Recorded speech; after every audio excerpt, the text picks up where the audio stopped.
One Piece, Luffy no Poken Equestria. Author, Fullmetal Pony. New chapter. Rock Channel. Kisura, Kaiju. Uh, Thanks, buddy, but I don't think everybody's going to be able to enjoy this if it's all in Japanese. Oh, Seriously. I don't think you guys want me to read this entire story in Japanese. I would mispronunciate so much. What you do? Ruby screamed. Both she and Blake ducked as the Manticore ripped its claws through the air above them. Manticore, we're not tasting that at all. Aurora responded to her. Right nose, Ruby coughed. Both ponies jumped off the ground, their hooves barely clearing a thick root hidden in the foliage. Manticore tore through it like it was a tissue paper and continued on after them. Is your tough? Ruby shouted. Blake veered to the right while Ruby veered to the left. Both of them managed to avoid a fixed tree that popped up along the path, but the Manticore wasn't so lucky. A deep crunk echoed through the forest when the Manticore smacked into the tree. A shower of dust and leaves coated Ruby and Blake along with most of the surrounding, but they kept running. It was only when they reached the right river that they came to a halt. Blake took a deep breath and headed Ruby into the air. Ruby's hind hooves skimmed the water as he crossed the river before they crossed on the other side. Both of them lay there for some time, just casting their breaths and staring up in the sky. That wasn't fun, Ruby said between gasps. No, Blake replied. After a little more time resting there, Blake managed to pick herself up and wobble over to the river. She plunged her head to it and gulped down some water. When she drew her head back up, she saw that Ruby had joined her and was sipping some of the water through a twisty straw. Ah! Ruby said after a few more gulps. I needed that. Thanks, Ruby, said Blake. That could have been bad. No problem. Ruby draped one leg over Blake's back and flashed her a smile. Just glad my Ruby sense in your wings got us to safety. Before Blake could say anything, Ruby yawned deeply to her other hoof, somehow managing to stay balanced on her hind legs. All those moves wore me out, though. I think I might need a nap soon. Blake's pupils shrank a little. Nap? Any ever free? Oh, Princess Luna didn't say anything about sleeping here. I'm sure we could get good at hockey before then, right? Might be a good idea to find a safe place first. Ruby yawned again. Sooner rather than later. Blake's eyes started away from Pinky and took in the surroundings. Clouds, far blacker than anything a Pegasus could read, filled the eastern horizon, while mountains obscured the western view. To the north, where plateaus were covered in fog, but with the sun already curving towards the mountains, it would be dark before reaching them. There is no way out of here. It would be dark soon. Is no way out of here. It would be dark soon. The princess won't like this. Not at all.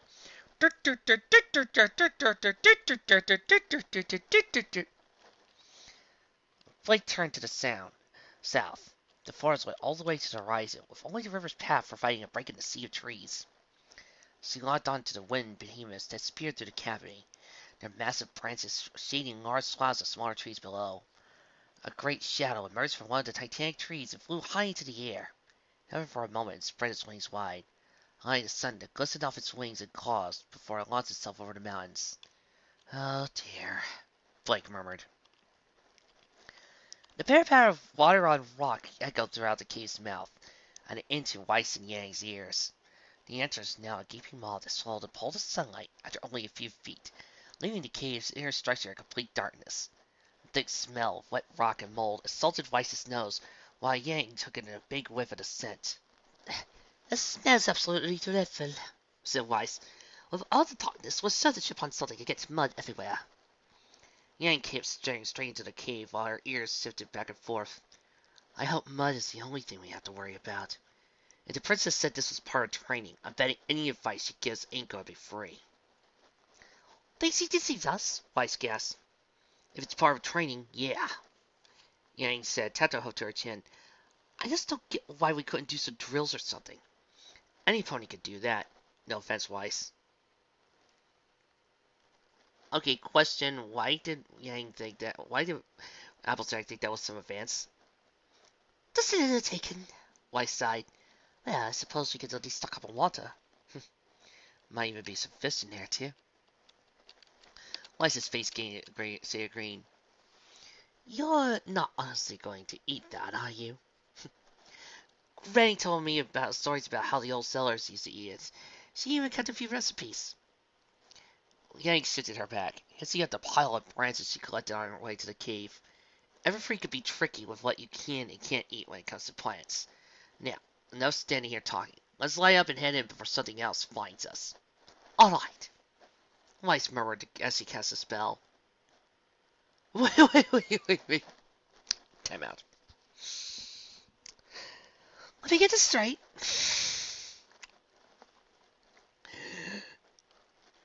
There was a big hullabaloo earlier about Luffy eating meat. Remember, there was a big what to do about Luffy eating meat. Celestia even called it barbaric. And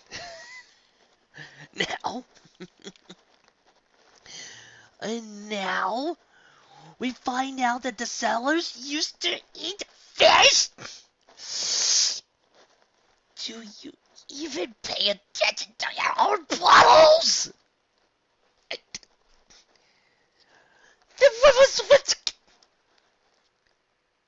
You only got two explanations here. Either A, Xenolessi is a hypocrite. No duh. Or B, Fluttershy's an idiot. She did study up on her pony history. Or worse, C, Celestia decided to just lobotomize Fluttershy so she would be weak and incomprehensible. And what's this? A note! It's a triple clef. And on the other side, a letter. It's an A. And on the other side, a message. Dear martial art fruit user, we quit. My sister and I have had it being regulated to nothing more than a lovesick, domineering puppy who his main focus so far has been either on training or on Luffy's sweet D. And my sister has had it up to here with being Xenolestia. We are leaving to work on, oh god, no. Fall of Starfleet, where we are treated with respect, kindness, and we have had awesome moments galore. Your friends, Luna, Princesses Luna and Celestia. P.S. We're taking Cadence and Shining Armor too? That's just wrong! Fine. Okay, so what are we going to do? Make another call to Rooster Teeth. Yay, you the Streets Rooster Teeth offices in Austin, Texas. What can I do for you today? Vic? You were the guy I called when I first called it the Rubycast. Well, yeah, but everybody else is busy. You know that? Everybody else is busy just running away, you know, season 15 and all. So, hey, your old man pal Vic is right over here. Yeah. Can you send some more of the Rubycast over? I think I'm gonna need them. No problemo, little buddy. I'll just send them over tip-top shape. And remember, you can always call me a Vic at Clark. No, I'm not gonna call Vic all the time. God! They'll be here by the next Celestia Luna segment. I hope. One of the branches flew off of Yang's back and over onto Weiss's side, while another flew over to Yang's face. Speed to one end, while sparking night on the other end. A familiar flame sprouted out of Weiss's branch. Yang nodded, took a step forward. Weiss watched Yang advance in the darkness, gulped and followed after her. The cave's shadows quickly engulfed the both of them, leaving only the small area around their torches illuminated. Every couple of steps, Yang would come to a stop and swivel her head around, first throwing a bit of light on the surroundings. Both girls felt a chill go through one time when a sweep of Yang's fire revealed that she was on the edge of a massive chasm. The further they ventured into the cave, the hotter it got. The torch's flames danced off the cave's thick walls. Occasionally a hoof was splashed to a muddy puddle. All the while, the sound of running water grew closer. Liza's face scrunched up when she noticed that a part of her mane had flaked away from the rest of her hair. Oh, this humidity is destroying all measures I took to keep my mane okay. Now I'm going to look like so dis... A harsh glare from Yang silenced her. They continued without words for a bit, with some more sudden drops popping up here and there. A startled bat or a camouflaged spider would sometimes cause Weiss to jump her hose, echoing against a rock, sending up a splash of wire. Yang would just slowly back away whenever she encountered one of the cave's denizens. Even she couldn't keep completely silent, so the sound of her hose would resonate within the walls from time to time. Eventually, they rounded a corner and were met with fresh air. A shaft of light shimmered down within the cave. That light reflected off of what would be a stream of water falling down into the cave. Weiss sighed a little, seeing it. Finally, she said, I was beginning to think there might not be any water at all. She looked over the opening again, but paused when a few crabs clambered over a nearby wall. Under her gaze, they came to a stop. But unlike the earlier creatures they had seen upon, they did not look back at her. The lack of eyes assured that rarity. Weiss shuddered at the blind crabs and turned her attention back to Yang, who was steadily moving over to the light. The cavern housing the hole in the ceiling had a slight tilt to it so that way to pull to one side of it and float off to the other parts of the cave. The light shining down from above helped show that the cave branched off into multiple routes. Some of which were filled with water, while the others only led into more darkness. Weiss and Yang drew close to a tiny waterfall. A few hardy plants and abundance of mushrooms surrounded the water. Some mushrooms were, of course, green. Some mushrooms were red. Some mushrooms were yellow, and some mushrooms were slightly bigger than the others, and some mushrooms were slightly smaller. What I'm basically saying is that they fell into the mushroom kingdom. A few hardy plants and abundance of deep blue flowers also dotted the water's path. Yang cleverly moved to a part of the lake, be free of any foliage save for some brownish-green moss, and set her torch down. Well, we can at least rest here for a bit. And get something to drink. Weiss made her way over to the water, scooped up some of it with her magic. Aurora grew brighter for a moment before fading, leaving the water as she cleared it a bit. The orb that Weiss had formed split into two, and half floated over to Yang. Yeah, all nicely purified with a hint of lemon. Didn't know you had those kind of spells, Yang said before gulping down some of the water. Weiss in the middle was drinking over some of her own water, so he didn't immediately reply. After a grateful sigh upon finishing, she turned to Yang and started walking over to her. Well, I never thought I'd use it for this, but when I accidentally missed eyes, they're like eep! Weiss yelped as one of her hose slid out from beneath her. The stone she slipped on sprung out from under her hose and careened over the lake and smacked into a wall. The strike echoed across the cave as Weiss fell on her side. Yang sprang over to Weiss's side. Almost as he did, he screeched to a halt. Weiss had known and gave a pained groan. Ow! Ow! Ow! She waddled back to her hose, breath getting hot and sight of her coat bespeckled with mud and moss. I was just hoping to make it through one day without my coat being ruined. She turned to Yang, who was still in the same spot. A pale cave light highlighted the bit of color that had drained from her face. Well, said Weiss, glad to see you know how bad this is. What is enough of a pain with a little spot of air, but I know, Yang. It could have been much worse. Do you imagine having a sprained hoof on top of a raincoat? I would certainly die then. Rarity. Yang pointed to where Weiss had fallen. It is much worse. Weiss gazed down at a crest-pointed joke flower, surrounded by crumpled flowers. Face pale and her eyes wide while her breath quickened. Now, don't panic, Weiss. There's nobody here to notice, and your reaction isn't that bad. But it'll be fine. Yang smacked a hoof down, setting a splash of water for Celestia's sake. At least you could actually function. I might as well have been a bug. Yang, Weiss said, I don't care. Look behind you. What now? Yang froze. Across the lake, a part of the wall had flaked away from the rest of it. When it instantly appeared as a rough, craggy surface, it pressed down into a fat cylinder of sagged scales. A snake-like body nearly filled the opposite side of the lake, but its true size was hidden by the shallows across in the water. Every couple of seconds, its body expanded. When it took a breath, it contracted back down. What is that? Weiss was silenced by Yang nearly smashing a hoof to her mouth. Close your eyes, now, said Yang. Weiss nodded and followed the order. The even crest of the waterfall filled the room. Yang tried to keep her breathing low, but it kept coming out small gasps. She felt every bead of water on her face as she searched the dim cavern, but she did not linger in one area for too long. Some sweat stung her eyes and forced her to blink. On the other side of the lake, the creature's body had vanished without a sound. She trained her ears and eyes, but could see nothing but rock and shadow, hear nothing but water in her own breath. She didn't notice her hoof was still firmly over Weiss's mouth, or the quiver that was running through her friend's body.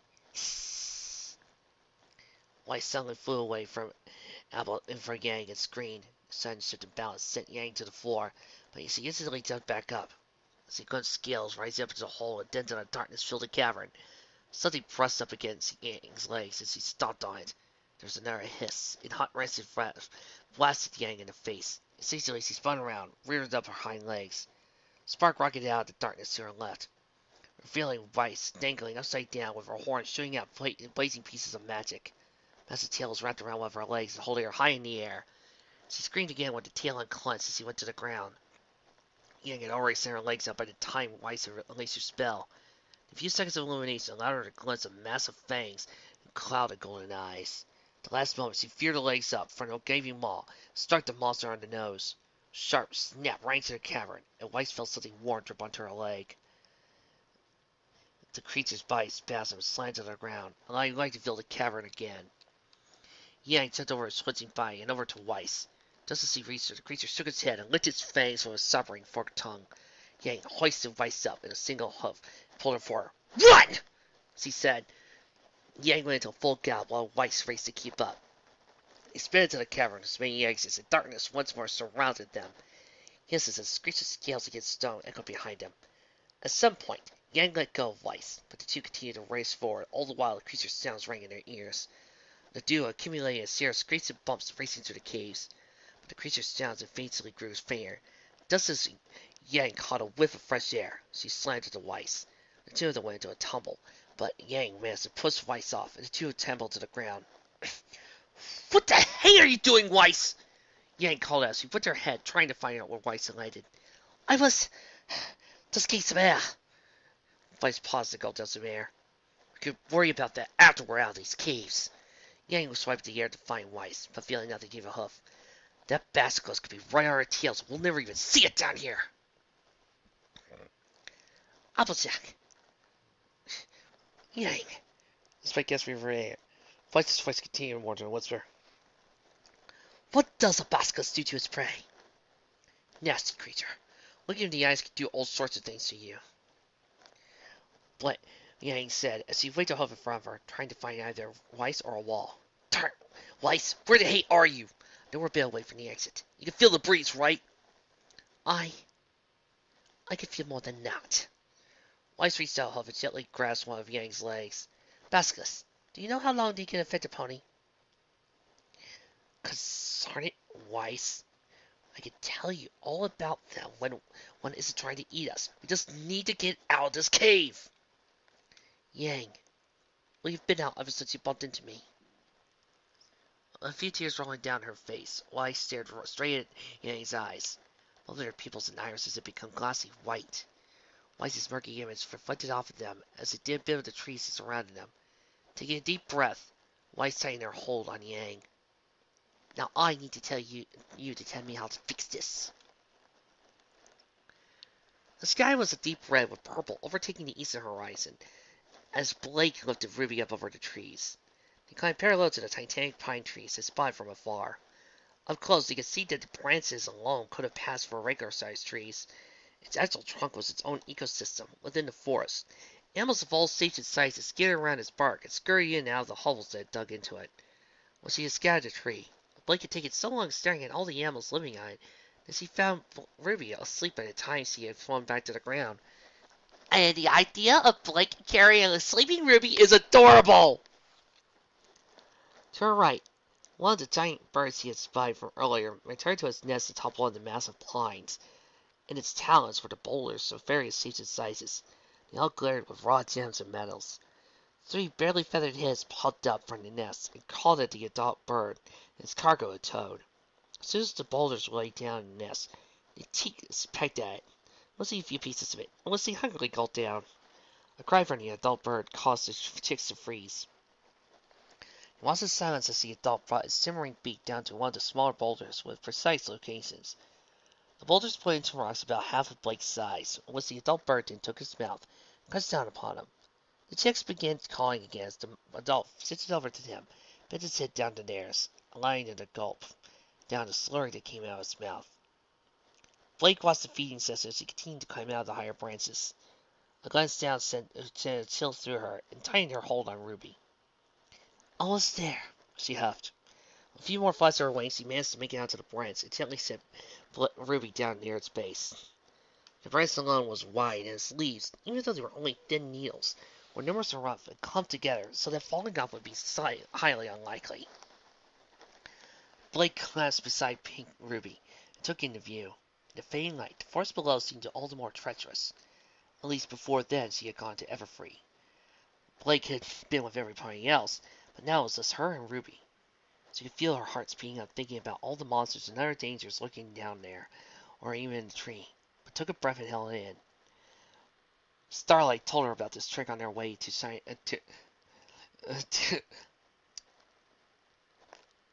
John Ark's wedding. Thinking back to the party after everything had been cleared out that day, Blake exhaled, let the day's toll wash over her. As her eyes grew heavy, she looked back on the bird's nest again. All the chicks had been fed, and the adult bird was now breaking out the biggest of the boulders and eating for itself. Despite the bird's size, watching it act like any of her own birds made Blake smile as he drifted off to sleep. A massive gust of wind startled Blake out of her slumber. She nearly let out a shriek, but couldn't hover over her mouth at the sight of one of the giant birds perched on the branch. In the pale moonlight, most of its body was a great shadow, but its beak and talons now glowed with a prismatic light. There was a moment's silence before the bird cocked his head down at Blake and at Ruby. Blake edged up towards the tree trunk, trying to stay as still as possible while moving one of her legs over to Ruby. The bird continued to swivel its head at them as Blake desperately tried to reach Ruby. Ruby! Ruby! She whispered. Bird, we're not rocks. We don't taste good.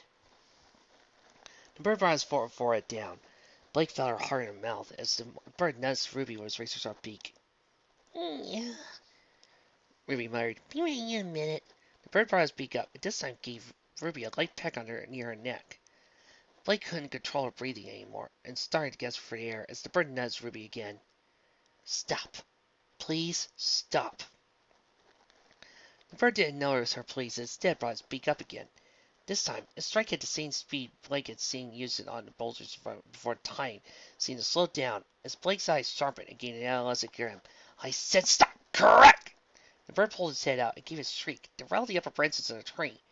A series of cracks spiral-webbed across a small portion of its beak.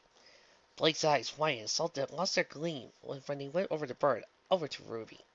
Ruby's eyes were still shut, but remained completely straight. What drew Blake's attention more than that was that Ruby had somehow extended the leg up and smashed it into the bird's beak. The leg had a similar sheen to the bird's beak as well, but it was completely smooth and a singular pink color, while the bird's beak was angular, multicolored like a cut gem. Rock candy, Ruby muttered as her leg lost its sheen and flopped back down to the ground. Her tongue went over her lips, and her mane suddenly poofed back up again as well. A screech made Blake turn back to the bird, shot his wings out, and saw up a gale that was like a miniature hurricane. Blake let some bark while extending a wing over Ruby. The wind tore over the branch, sending a storm of wood and pine needles flying all around Blake. She closed her eyes from all the dust, but opened again when the wind suddenly shifted. The bird raced at him with his talons fully extended, ready to come at them. Blake gritted her teeth and puffed up her chest. Stop! She yelled. Blasting out the branch, while she zoomed under the bird's face, the full brunt of the stare reflected out the bird's eyes. Lane's clenched up at his sides, and fell back to the branch. Blake landed on his beak and continued to stare down at it. We don't have any food for you, she said. Now go back to your nest and leave us alone. The bird wasted no time and spread its wings out. Blake jumped off its nose and landed on the branch. She watched with her glare, never faltering, as the bird flew back to one of its main nests around the tree. It was only when it settled down, bringing a claw down to its damaged beak, that Blake relaxed her stare and went over to Ruby's side. Ruby? Ruby? Huh? What? Ruby ran one of her eyes, while opening the other one. Blake, is it breakfast? Oh, thank goodness you're okay. Blake pulled Ruby into a hug so tightly she fully woke up and started looking around. What happened? Did you have a bad dream? It was awful, Ruby. One of the birds came over and Ruby patted Blake on the back. It's okay. Everything, it's fine now. It doesn't explain my dream, though. It was a doozy. Huh? I'll tell you that. So silly you have to smile at the end of it. Ruby got out of Blake's hug and sat down opposite of her. She set it off and arched it down over her head as she spoke. So, there he was. Back home with my sister. I was having a really fun time making a rocket on the mountain. Usually we only make enough for small necklaces like this. Ruby reached up to her neck and pulled off a circular set of transparent rocks. Ruby's eyes widened and found a momentary frown marred her face as she dropped 2 chipstones around her necklace. Oh, I practiced for good luck. Now to make my next one extra special. Ruby, Blake said, what else happened in the dream, though? The bird, it picked at you. But then your main leg, it cracked its beak. It was after my rock candy, Blake gasped. Ruby gasped, and she brought her hook to her chin and nodded. Explains a lot, though. See, in the dream, one of the rock candy boulders started moving on its own, but I really wanted to make it the right size to see, so I gave it a good smack. I'm just surprised I still got it in me. I haven't practiced farting in years. Okay, then. Blake stared down at the branch. Well, why don't you get back to your sleep now? Uh-huh. Ruby shook her head back and forth. Feel like now, I can make some midnight party playing when he gets to sleep, but no buts. Ruby grabbed Blake and laid her down. Blake suddenly found a pillow pressing up against her head, while Ruby pulled some quilted covers over her. Now, you can just sleep, and when I get tired, I'll wake you up, okay? Ruby smiled at Blake and wrapped her hose up and down. Oh, this is super great! I get to try out my own party survival skills! Blood and words started pouring out of Ruby's mouth. They all started to mess together. Blake's eyes were heavy, and her throat hurt a bit from screaming. Before sleep overwhelmed her, she thought back to the bird, in hope its beak would recover. Well, this is one of the few chapters I've got very few complaints about. Maybe the story will continue. Hey, maybe if enough of this happens, I might call back the original cast. I might be happy. Let me check the next chapter, and see if I can this pattern can keep up. Because, good golly, I'm actually looking forward to the next one. And forever.